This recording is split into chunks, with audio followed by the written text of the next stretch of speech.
रात के लगभग 2 बजे होंगे। सब कुछ शांत था, सिवाय उस अजीब सी ठंडक के जो मेरी हड्डियों तक उतरती जा रही थी। मैं गांव के अपने पुराने घर में था, जहां हर दीवार जैसे कोई राज छुपाए बैठी हो। अमावस्या की रात थी और गांव में बचपन से ही सुनता आया था कि इस रात को कुछ बाहर निकलता है, पर मैं इन बातों को कभी गंभीरता से नहीं लेता था। उस रात में छत पर अकेले लेटा हुआ था। चांद नहीं था, लेकिन आसमान के कोने में कुछ था, कुछ जो चमक नहीं रहा था पर साफ दिख रहा था।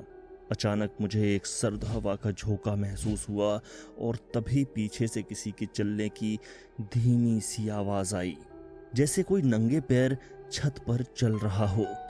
मैंने धीरे से गर्दन घुमाई और देखा एक परछाई बिल्कुल काली, मानो धुआं हो, लेकिन उसका आकार इंसानी था। चेहरा नजर नहीं आ रहा था, लेकिन उसकी मौजूदगी से दिल की धड़कन थम गई। उसने एक शब्द नहीं कहा, बस खड़ी रही, मुझे देखती रही। और फिर वो अचानक मेरी ओर बढ़ी। मैं चिल्लाना चाहता था, मगर गला जैसे सुन्न हो गया था। मैं भागा, लेकिन पांव लड़खड़ा गए। तभी किसी ने मेरा हाथ खींचा और मैंने आंखें बंद कर लीं। कुछ समय बाद जब मुझे होश आया तो मैं अपने कमरे में था, लेकिन दरवाजा खुला हुआ था और फर्श पर गीले पैरों के निशान थे।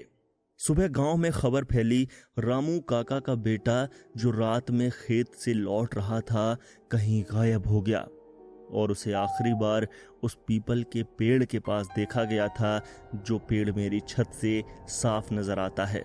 अब मुझे समझ आ गया था कि ये सिर्फ कहानियां नहीं थी। अमावस्या की रात को वाकई में कुछ बाहर निकलता है और शायद अगली बार वो तुम्हें देख रहा हो।